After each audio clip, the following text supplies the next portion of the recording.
बिस्मिल्लाहिर्रहमानिर्रहीम। शुरू अल्लाह पाक के बाबरकत नाम से जो बड़ा मेहरबान नहायत रहम करने वाला है। MKN स्पीक्स के मौजूद ख़वातीन व हज़रात, अस्सलाम वालेकुम। मोहतरम नाज़रीन गिरामी, इमाम अबू हनीफ़ा के पड़ोस में एक मौजी रहता था। दिन भर काम करता और रात को गोश्त या मछली लाकर भूनता और खाकर शराब का शुगल शुरू कर देता।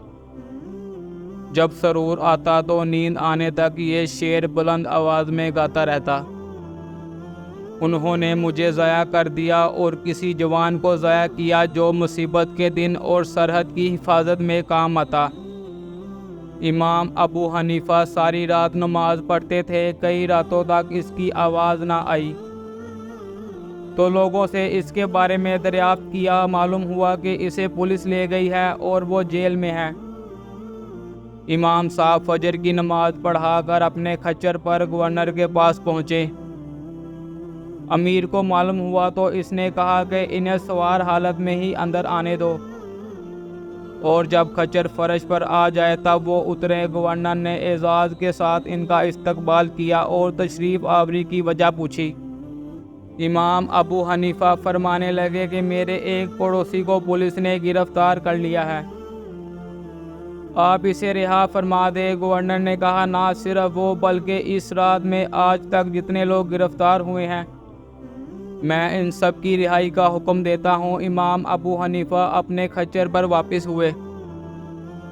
मोची पीछे पीछे चल रहा था। मंजिल पर पहुंचकर इमाम साहब मोची के पास गए और मोची से दरियाफ्त किया, क्या हमने तुम्हें ज़ाया कर दिया?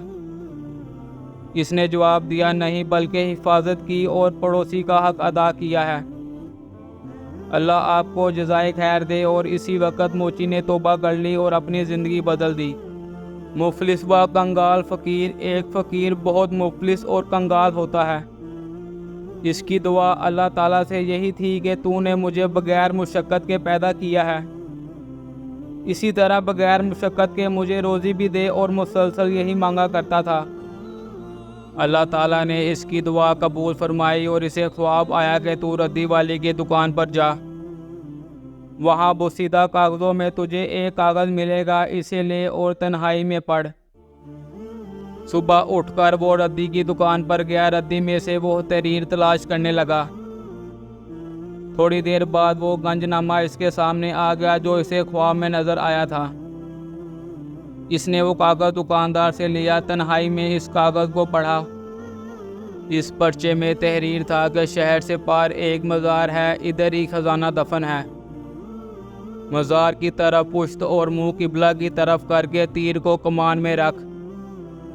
जहाँ पर तीर गिरे वहाँ खजाना दफन होगा। फ़कीर ने तीर कमान लेकर अपने जोहर दिखाने शुरू कर दिए। जहाँ तीर फेंकता वहाँ जल्दी से बेलचा लेकर ज़मीन खोदना शुरू कर देता।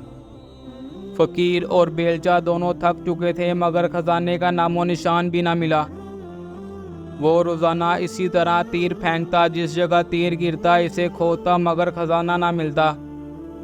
फ़कीर के इस प्रोग्राम का बादशाह वक़्त को पता चला। बादशाह ने इसे तलब किया।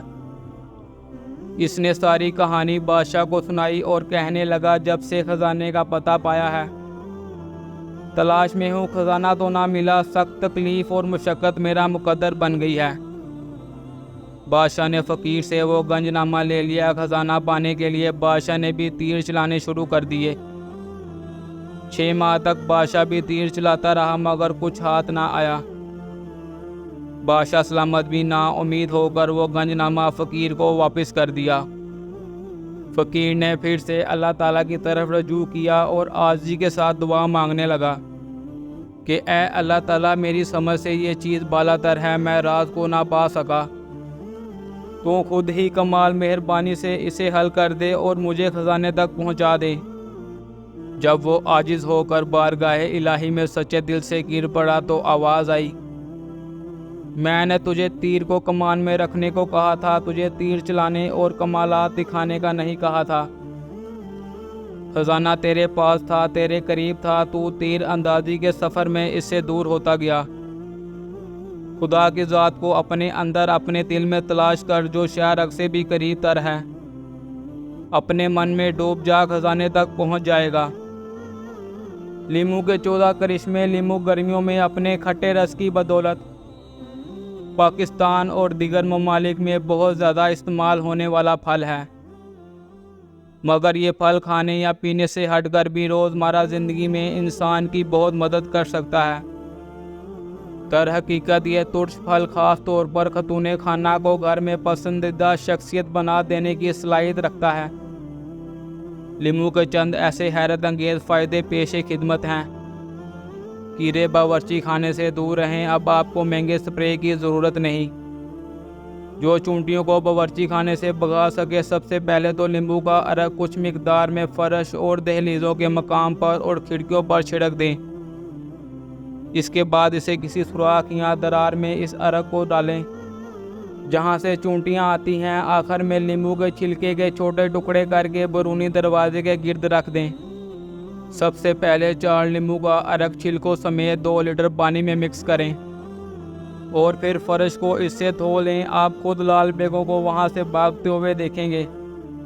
अपने खुदा से शर्म आती है। जुलेखा ने यूसुफ के इश्क में मजबूर होकर यूसुफ का दामन पकड़ लिया और अपनी ख्वाहिश का इजहार इस कदर शिद्दत से किया कि यूसुफ अलैहिस्सलाम डर गए। जुलेखा के पास संगे मरमर का बुत था जिसकी वो सुबह से शाम तक पूजा करती थी। इसने हज़रत यूसुफ अलैहिस्सलाम का दामन पकड़ा तो बुत को इसने कपड़े से ढांप दिया। मकसद ये था कि इसका माबूद इसे इस हालत में न देख सके। वो बुत से हज़रत यूसुफ अलैहिस्सलाम के साथ दस्त दराजी को छुपाना चाहती थी। इस नाजुक सूरत हाल से हज़रत यूसुफ अलैहिस्सलाम बहुत रंजीदा हुए, सर पकड़ कर रह गए। जुलेखा जज्बात की रूह में बेख्तियार आपके पाँव चूमने लगी और कहने लगी, इतने संग दिल ना बनो, वक़्त अच्छा है, इसे ज़ाया ना करो, मेरी दिली मुराद पूरी करो। हज़रत यूसुफ अलैहिस्सलाम रो पड़े और फरमाया, ऐ ज़ालिम, मुझसे ऐसी तवक्को ना रख। तुझे इस बुत से तो शर्म आती है जिसे तूने कपड़े से ढांप दिया है, और मुझे अपने खुदा से शर्म आती है जो पर्दों के पीछे भी देखता है। लाखों पर्दों के पीछे गुनाह किया जाए, इसे पोशीदा नहीं, इसलिए हर वक्त इसे डरना चाहिए। मोहतरम नाज़रीन गिरामी, अब तक के लिए इतना ही। उम्मीद करता हूँ आप सबको आज की ये वीडियो अच्छी लगी होगी। मज़ीद अच्छी वीडियोस देखने के लिए मेरे चैनल को लाइक, सब्सक्राइब और बेल आइकन को प्रेस करना मत भूलिएगा। इसके साथ ही इजाज़त चाहूँगा। अल्लाह हाफिज़।